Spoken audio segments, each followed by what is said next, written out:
Hello, good morning students. जय श्री कृष्णा। अपन बात कर रहे थे बीएससी थर्ड ईयर के। मेन टॉपिक पे आ जाते हैं, ठीक है। क्या पढ़ रहे थे भाई? अपन क्वांटम पढ़ रहे थे। चलो जी,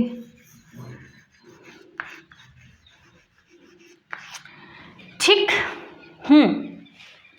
इसके अंदर अपन ने विवेचना कर रहे थे प्लांक के नियम की, विकिरण नियम की विवेचना ही तो कर रहे थे, ठीक है। तो विवेचना के अंदर अपन ने दो टॉपिक पढ़ लिए थे। एक तो पढ़ लिया था रेले जीन्स का नियम, विकिरण सूत्र निकाल लिया था उसका रेले जीन्स का, और एक अपन ने वीन का नियम का फॉर्मूला निकाल लिया था, ठीक है। आज अपन बात करते हैं स्टीफन बोल्ट्जमान नियम, ठीक है। आ जाओ, स्टीफन, थर्ड पॉइंट है अपना स्टीफन बोल्ट्जमान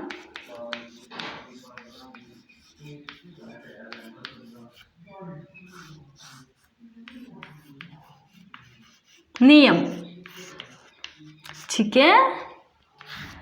आ जाओ जी, ये क्या बोलता है? कर्षणिका जो होती है वो एक नियत ताप का क्वार्टर होती है, ठीक है। क्या बोलता है स्टीफन जी कि कर्षणिका जो होती है, ब्लैक बॉडी जो होती है, वो एक नियत ताप कांस्टेंट टेम्परेचर की क्या होती है? क्वार्टर होता है, जिससे उत्सर्जित कुल ऊर्जा घनत्व प्लांक के विकिरण नियम के द्वारा ज्ञात किया जा सकता है। क्या किया जा सकता है? क्या बोलता है स्टीफन कि कर्षणिका ब्लैक बॉडी जो होती है वो एक नियत ताप कांस्टेंट टेम्परेचर का क्या होता है? क्वार्टर होता है, ठीक है। तो इसलिए जिससे उत्सर्जित कुल ऊर्जा घनत्व प्लांक के विकिरण नियम के द्वारा अपन क्या करेंगे? ज्ञात किया जा सकता है, ठीक है। तो फिर क्या करेंगे? देखो, अपन ने अभी स्टार्टिंग में ही किसकी बात करते आए हैं? तरंग दैर्ध्य की बात करते आए हैं।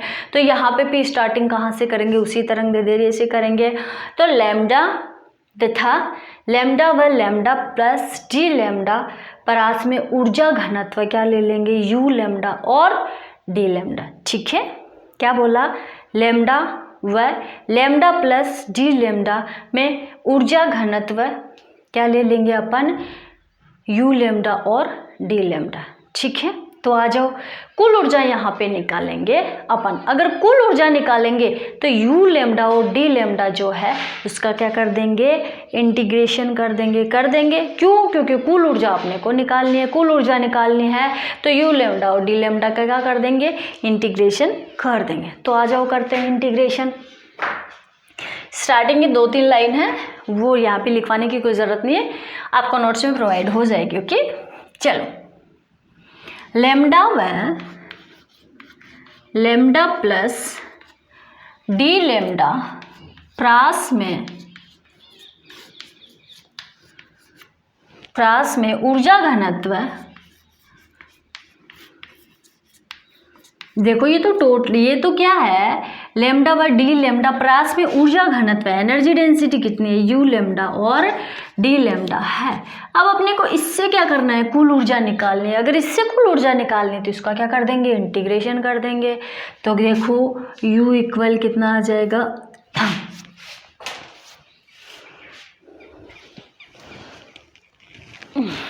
यू इक्वल कितना आ जाएगा? यू लैम्डा डी लैम्डा, ठीक है, 0 to इन्फिनिटी।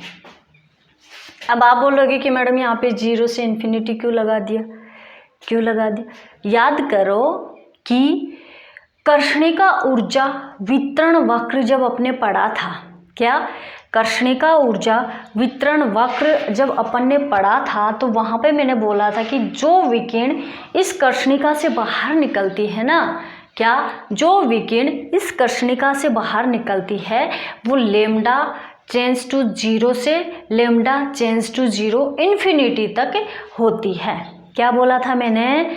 क्या कि प्लांक कर्षणिका ऊर्जा वितरण वक्र जब अपन ने पढ़ा था तो वहाँ पे जो कर्षणिका निकलती है, बाहर आती है, उसकी तरंग दैर्ध्य क्या होती है? लैम्डा चेंज टू 0 से लेके लैम्डा चेंज टू इन्फिनिटी तक होती है। इसलिए मैंने यहाँ पे क्या कर दिया? 0 से इन्फिनिटी कर दिया। ठीक है, अब देखो चूंकि यू लेमडा डी लेमडा की वैल्यू आप लोग जानते हो 8 pi d lambda 8 pi h c d lambda upon lambda 5। Planck का विकिरण नियम यही तो है, यही है, ई की power h c upon lambda k T minus 1, यही तो है। अब ये वाली वैल्यू यहाँ पे पुट कर दो और इसका क्या करते हैं अपन, इंटीग्रेशन करते हैं। चलो आ जाओ, तो u इक्वल 0 टू इन्फिन, अरे ये क्या कर दिया यार, हटो जी हटो, यहाँ से हटो, हाँ जी इन्फिनिटी। ठीक है, अब ये वाली वैल्यू पुट कर देते हैं, 8 pi h c d lambda upon lambda 5 e की power h c lambda k T minus 1। ठीक है, इसको इक्वेशन नंबर दे दो 1। ओके जी, अब इस इक्वेशन 1 का क्या करते हैं, इंटीग्रेशन करते हैं। तो मान लेते हैं भाई, ऐसे तो इंटीग्रेशन होने वाला नहीं है, मानेंगे तभी तो इंटीग्रेशन होगा। यहाँ पे माना H c upon lambda k T equal x. ठीक है, मान लिया। चलो अब यहाँ पे ये वाली वैल्यू पुट करोगे तो अपना क्या आ जाएगा, क्या आएगा, तो ठीक है, एक चीज़ देखो, यहाँ पे अपन ने क्या किया, अक्स किया। ठीक है, तो यहाँ से अपने को लेमडा की वैल्यू निकालनी है। कहने का मतलब क्या, इक्वेशन 1 ये है। ठीक है, प्लांक के विकिरण सूत्र से। ओके, छोड़ो एक बार वापस आ जाओ स्टार्टिंग से, छोड़ो। बात किसकी कर रहे हैं, स्टीफन बोल्ट्जमान नियम की कर रहे हैं। ठीक है, इसके अंदर लेमडा व लेमडा प्लस डी लेमडा प्रवास में ऊर्जा घनत्व तो अपन ने क्या लिया, यू लेमडा और डी लेमडा लिया। ठीक है, अब इस यू लेमडा और डी लेमडा से अपने को क्या करनी है, कुल ऊर्जा घनत्व निकालना है। यू लेमडा डी लेमडा क्या है, यहाँ पे एनर्जी डेंसिटी है। ठीक है, अब यहाँ से अपने को कुल एनर्जी निकालनी है, तो कुल एनर्जी निकालनी तो इसका क्या कर देंगे, इंटीग्रेशन कर देंगे। इंटीग्रेशन की लिमिट कहाँ से कहाँ तक रख देंगे, 0 टू इन्फिनिटी रख देंगे। वो आप लोगों को पता है कि कहाँ से आई है। ठीक है, यू लेमडा वी लेमडा की प्लांक विकिरण सूत्र से वैल्यू ये होती है, ये मैंने यहाँ पे पुट कर दी। अब यहाँ पे मैंने क्या कर दिया, मान लिया H c upon lambda k T equal x. क्यों, क्योंकि मेरे को यहाँ पे किसकी वैल्यू चाहिए, एक तो लेमडा की चाहिए और एक डी लेमडा की वैल्यू चाहिए, तो इसलिए मैंने क्या कर दिया, यहाँ पे मान लिया। ठीक है, चलो अब देखो, ये जो मैंने माना है इसका क्या कर देंगे अपन, लेमडा के सापेक्ष क्या कर देंगे, डिफ्रेंशिएशन कर देंगे। ठीक है, क्या किया था अपन ने, माना इसका लेमडा के सापेक्ष क्या कर देंगे, डिफ्रेंशिएशन कर देंगे। जब डिफ्रेंशिएशन करेंगे इस वाले इक्वेशन का लेमडा के सापेक्ष, तो क्या आ जाएगा अपना h c upon lambda square k T. यही आएगा कि नहीं आएगा भाई, बताओ भाई लोगों, यही आएगा मैडम। तो D lambda equal D x. देखो एच क्या है, कांस्टेंट है, सी क्या है, कांस्टेंट है, के क्या है, कांस्टेंट है, टी क्या है, कांस्टेंट है, तो बचा क्या, लेमडा। तो 1 अपॉन लेमडा का इंटीग्रेशन करोगे तो क्या आ जाएगा, 1 अपॉन लेमडा स्क्वायर आ जाएगा। सॉरी, डिफ्रेंशिएशन करोगे तो क्या आ जाएगा, 1 अपॉन लेमडा स्क्वायर आ जाएगा। तो क्या कर दिया, 1 अपॉन लेमडा स्क्वायर, ये सेम टू सेम लिख दिया। लेमडा के सापेक्ष किया तो डी लेमडा इक्वल में क्या चल रहा है, एक्स चल रहा है, तो क्या आ जाएगा, डी एक्स आ जाएगा। ठीक है, चलो अब समीकरण 1 में लेमडा व, हाँ चलो इस वाली इक्वेशन से आप लोग एक बार लेमडा की वैल्यू निकाल लो। ठीक है, तो लेमडा की वैल्यू निकाल लोगे तो अक्स को इधर ले जाओ और लेमडा को इधर ले आओ, तो क्या आ जाएगा अपने पास, एच सी अक्स के टी। यही आएगी कि नहीं आएगी, आएगी मैडम। तो चलो फिर इस वाली लेमडा और इस वाली, अच्छा मैंने डी लेमडा की वैल्यू नहीं निकाली क्या, अरे भाई क्या कर देंगे, लेमडा और डी लेमडा की वैल्यू क्या कर देंगे अपन, इस वाली इक्वेशन के अंदर पुट कर देंगे।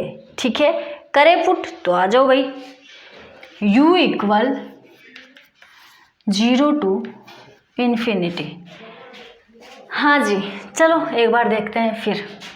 8 पाई एच सी अपॉन क्या आ जाएगा, माइनस लैम्डा स्क्वायर। ठीक है, क्या आ जाएगा, देखो डी लैम्डा की वैल्यू क्या आ जाएगी यहाँ पे, minus lambda square k T upon h सी और डी एक्स। ठीक, अपॉन लेमडा की वैल्यू क्या है आप लोगों के पास, H c upon x k T square, क्या चल रहा है साथ, ये के टी। ठीक है, चलो जी वैल्यू पुट कर दी। अरे क्या कर दिया ये, ठीक है, किसके अंदर पुट किया, इसके अंदर किया है, तो ये भी तो है ना साथ में, देखो तो e की power h c upon lambda k T को अपन ने क्या माना, अक्ष माना है, तो यहाँ पे अक्ष पुट कर दो -1। ठीक है, बात करेंगे फिर से।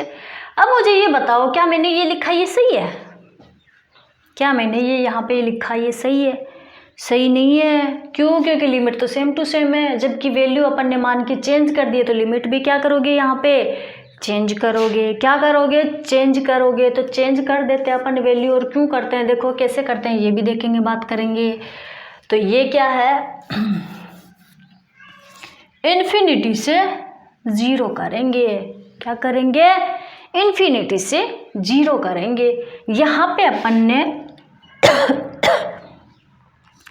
किसी चीज़ को कुछ माना था, किसको माना था, H c upon lambda k T को अपन ने क्या किया था, यहाँ पे अक्ष माना था।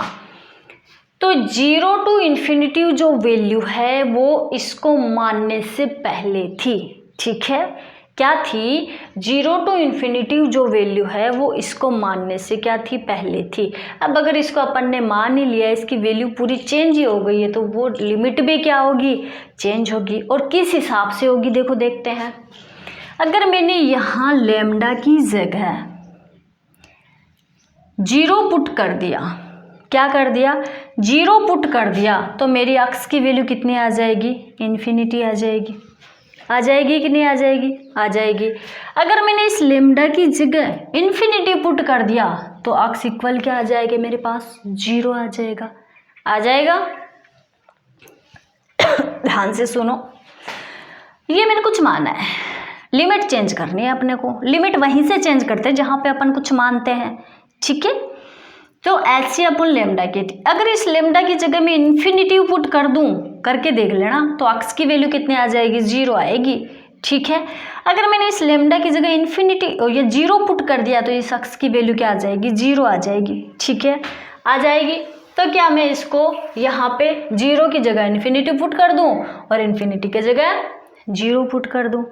क्लियर है यहाँ तक, किसी को कोई डाउट नहीं होना चाहिए। ठीक है, तो चलो आ जाओ, इसको सोल्व करते हैं अब अपन। u इक्वल इन्फिनिटी से 0। ठीक, 8 pi h c lambda square k T upon h c d अक्ष। ठीक है, ये क्या चल रहा है अपना साथ साथ,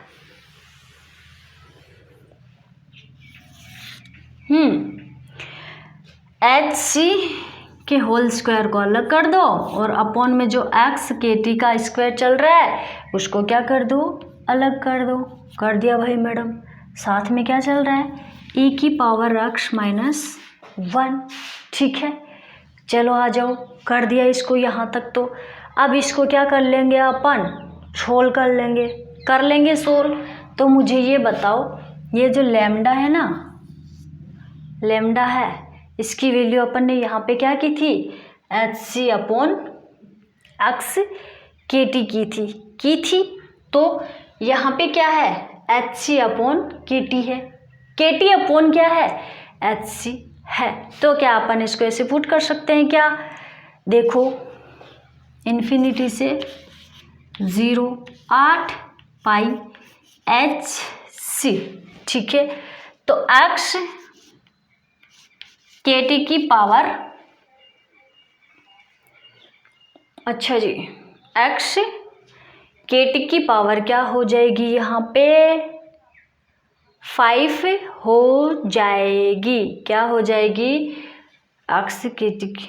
क्या कर रहे हो यार ये लोग, अरे भाई यहाँ पे 5 नहीं है क्या, 5 है ना, तो यहाँ पे क्या कर दोगे, 5 कर दोगे। ये कितना है, 5 है, ये भी कितना है, 5 है। तभी मैं सोच रही हूँ क्या लफड़ा चल रहा है, इसे समझ में नहीं आ रहा है कुछ। तो देखो इस एक्स के टी को उठा के ऊपर ले आओ आप लोग, तो इस वाले को, ठीक है। क्या करोगे, इस एक्स के टी को उठा के ऊपर ले आए तो एक्स के टी पावर 5, ये क्या अपोन में h c upon 5 upon x k T 5, ठीक है। इस एक्स के टी 5 को इसके पास ले आओ, ठीक है। ये तो सेम टू सेम रहेगा ही रहेगा, पर चेंज क्या हो जाएगा, ये ऊपर आ जाएगा तो ये यहाँ पे यूं का यूं रह जाएगा, ठीक है। रहेगा कि नहीं रहेगा, रहेगा।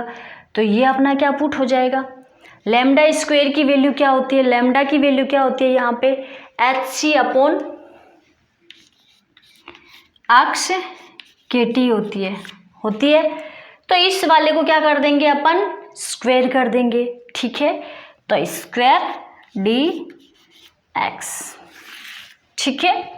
अब अपने पास क्या बचा यहाँ पे एच सी 5 और ई की पावर एक्स माइनस 1, क्लियर है, यही बचा। देखो एक बार क्या किया है क्या नहीं किया है।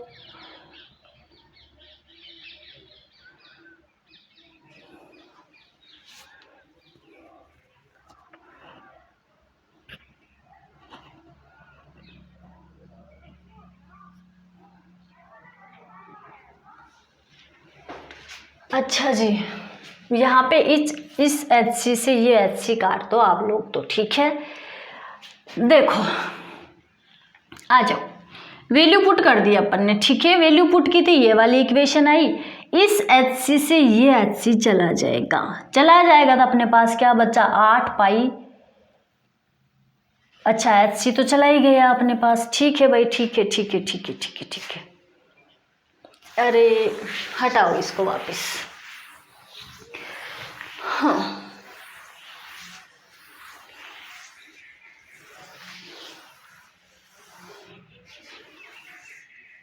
देखो अपने पास क्या बचा, इस एच सी से ये एच सी चला गया तो इन्फिनिटी से 0, 8 पाई बच गया।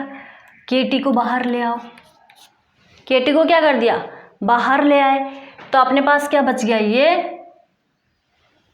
के टी को बाहर ले आए तो क्या बच गया, लेमडा स्क्वायर बचा है कि नहीं बचा, बचा भाई यहाँ पे, ठीक है। तो लेमडा स्क्वायर डी एक्स, ठीक है। नीचे क्या है एच सी को इक्वल और एक्स के टी 5, ठीक है। और ये क्या है अपना ई एक्स पावर माइनस 1, क्लियर है यहाँ तक। तो देखो इस लेमडा स्क्वायर को छोड़ो, यहाँ तक क्लियर है। तो आ जाओ इन्फिनिटी से 0, 8 पाई के टी तो अपने क्या चल रहा है, साथ साथ चल रहा है। अब ये जो वैल्यू है एक्स के टी की पावर 5, इसको क्या कर लोगे, ऊपर ले आओ, एक्स के टी की पावर 5। अब लेमडा की वैल्यू आपको पता है यहाँ पे क्या होती है, H c upon x k T होती है, ठीक है। तो यहाँ पे लेमडा की वैल्यू पुट कर दो, H c upon x k T का स्क्वायर, ठीक है। अब नीचे क्या बच गया अपना, एच सी स्क्वायर अपॉन ई की पावर एक्स माइनस 1, क्लियर है यहाँ तक। अब देखो किसी को कोई डाउट नहीं होना चाहिए, कभी कभी हो जाता है, देखो मिस्टेक चलती रहती है, ऐसे मिस्टेक अपने मैथमेटिकल पोर्शन में तो कुछ नहीं है, डेरिवेशन भी इतने बड़े बड़े हैं। तो चलो यहाँ तक अपन ने बात की, क्लियर है यहाँ तक। अरे भाई क्लियर है कि नहीं है, क्लियर है मैडम, क्यों क्लियर नहीं है भाई।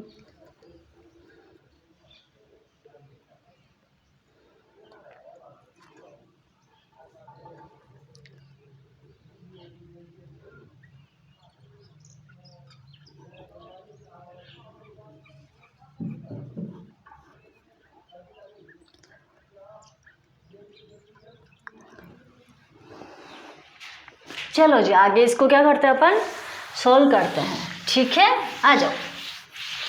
लास्ट इक्वेशन अपने पास क्या आई, ये वाली आई। ठीक है, अब इसको अपन सबको अलग अलग लिख देते हैं। देखो क्या बचा अपने पास, इन्फिनिटी से 0, तो क्या हो जाएगा 8 पाई के टी अपने क्या चल रहा है, साथ साथ चल रहा है, और x के टी की पावर 5।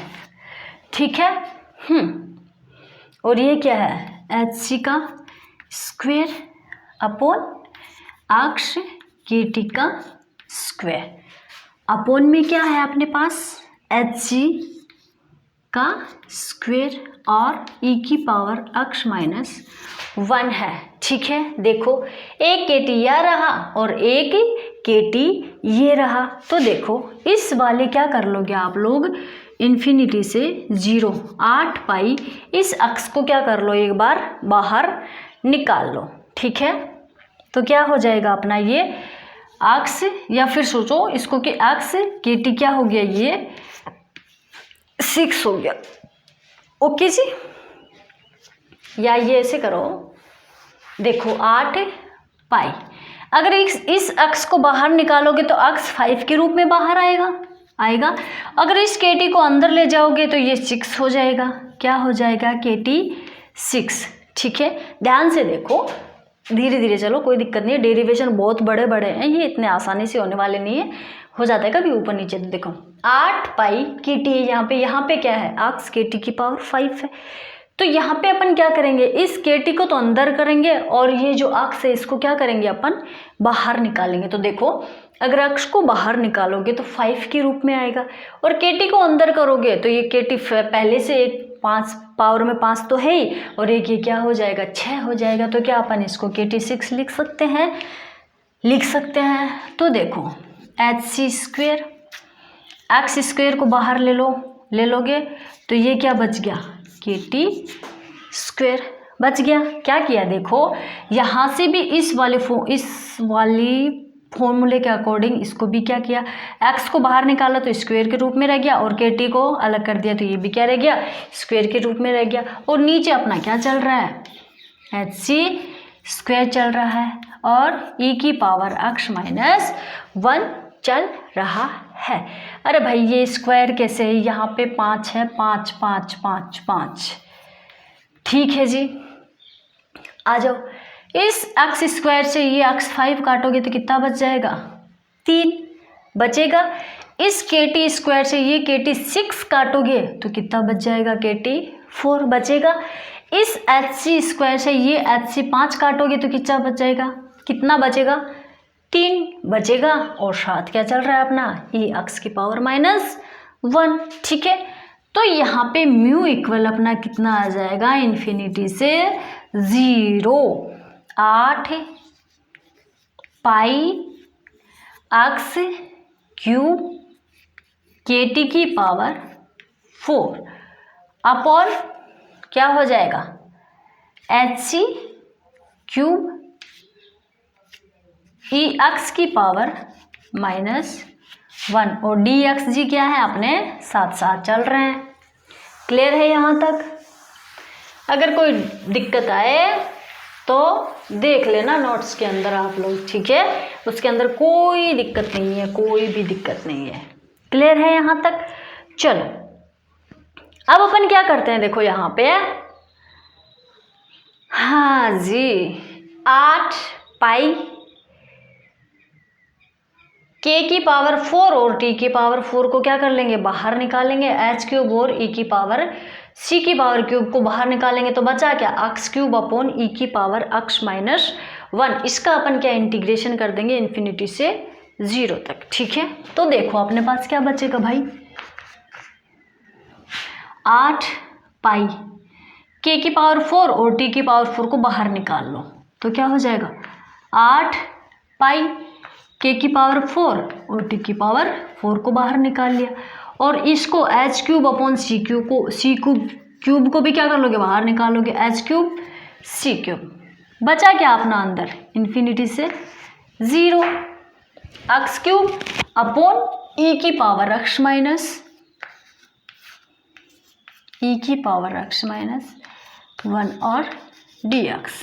ठीक है, इसका क्या करोगे, अब अपन इंटीग्रेशन करेंगे।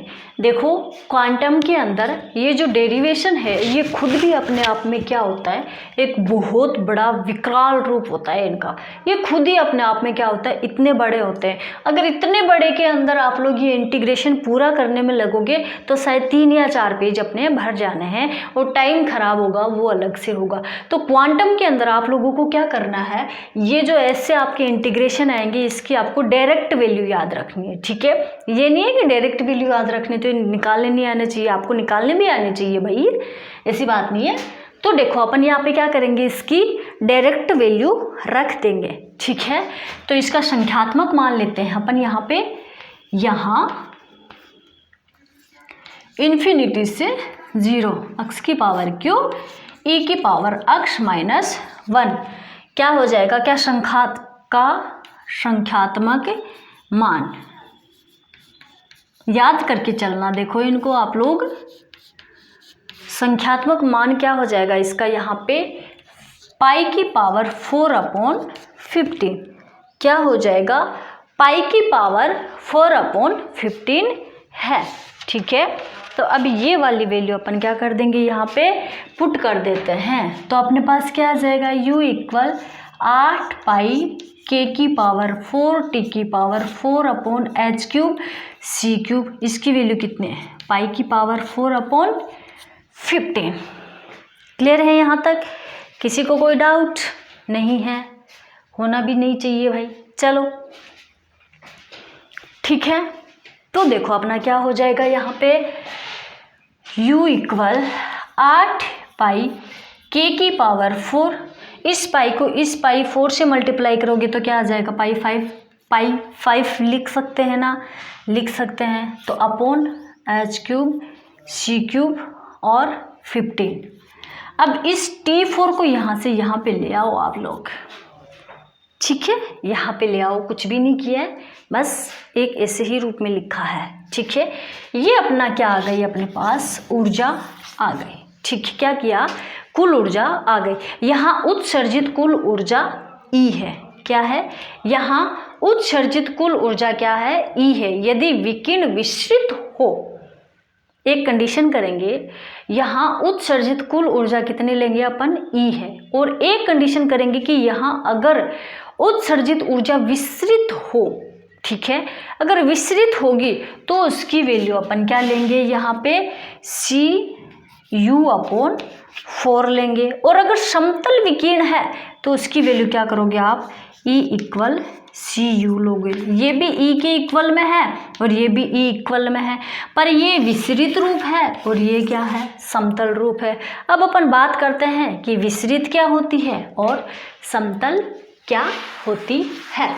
देखो जब 2 किरणें आती है, मान लो 2 विकिरण एक समान एक दिशा में आती है, क्या करते हैं, देखो यहाँ पे मान लो 2 विकिरण एक साथ एक ही दिशा में आई। ठीक है, क्या हुआ, यहाँ पे 2 विकिरण कोई एक ही साथ एक ही दिशा में आई। अब अगर ये यहाँ से एक, यहाँ तक तो एक ही साथ एक ही दिशा में है, पर यहाँ से जब कहीं भी गमन करेंगी या फिर कहीं भी जाएंगी तो ये एक साथ एक दिशा में ना जाकर परिवर्तित हो जाएंगी। ठीक है, तो इसको आप क्या बोलोगे, विसरित बोलोगे। ठीक है, और जो मान लो एक ही साथ आती है, एक ही दिशा में होती है, तो उसको आप क्या बोल दोगे, समतल विकिरण बोल दोगे। पर यहाँ पे अक्षर अपने क्वांटम में क्या आती है, विसरित विकिरण आती है। ठीक है, तो विसरित विकिरण अगर काम में आती है तो यहाँ पे ये वाली वैल्यू अपन क्या करेंगे, काम में लेंगे। ठीक है, कौन सी वैल्यू काम में लेंगे, E इक्वल Cu/4। ठीक है, तो चलो E इक्वल Cu/4। यहाँ विकिरण विसरित है, देखो किसी को भी कोई डाउट हो तो पूछ लेना, विसरित है। ठीक है, अगर विसरित है तो विसरित की वैल्यू कितनी होती है, Cu/4 होती है। U की वैल्यू आप लोग यहाँ पे निकाल चुके हो, तो बस अपने को पुट क्या करना है, U की वैल्यू पुट कर दो और अपॉन में क्या चल रहा है, 4 चल रहा है। निकालनी क्या है, कुल ऊर्जा निकालनी है। तो चलो C/4 और U की वैल्यू कितनी है, 8 पाई 5 के की पावर 4/15 h³ c³ और ये T4J अपने क्या चल रहे हैं, साथ साथ चल रहे हैं। ठीक है, अब ये देखो आप लोग एक चीज़ देखो, यहाँ पे क्या कर रहा है, चलो इसको कट कर दो, यहाँ पे 2 बच गया, तो ये क्या हुआ,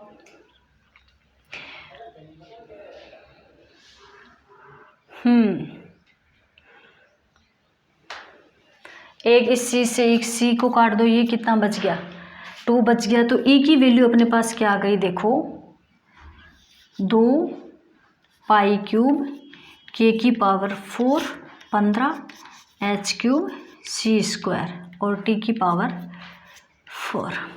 अब मुझे एक चीज़ बताओ, ये जो पूरी वैल्यू है ये क्या है, कांस्टेंट में है, ये क्या है, कांस्टेंट में है। यहाँ सारी वैल्यू जितनी भी वैल्यू है पाई के एच सी सब क्या है, कांस्टेंट है, कांस्टेंट है। तो क्या अपन इसको ऐसे बोल सकते हैं कि चूंकि 2π5 के की पावर 4/15 h³ और c³ को अपन यहाँ पे क्या मान ले, सिग्मा मान लेंगे। क्या कर लेंगे, सिग्मा मान लेंगे। सिग्मा यहाँ पे क्या है, स्टीफन बोल्ट्जमान नियतांक है। ठीक है, बोल्ट्जमान नियतांक है।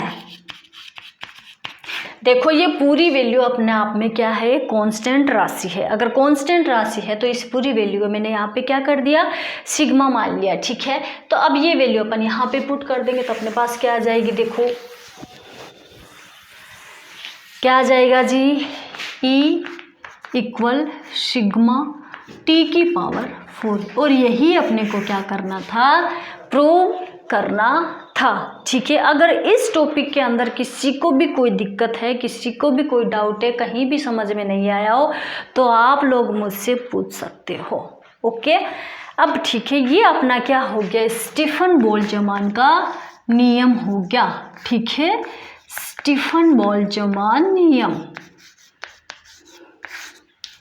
ओके जी, चलो अब क्या करते हैं अपन, देखो स्टीफन नियतांक का मान सभी नियत राशि को रखने पर प्राप्त होता है। क्या होगा, ये तो अपन ने नियम निकाला है, एक फॉर्मूला निकाला है।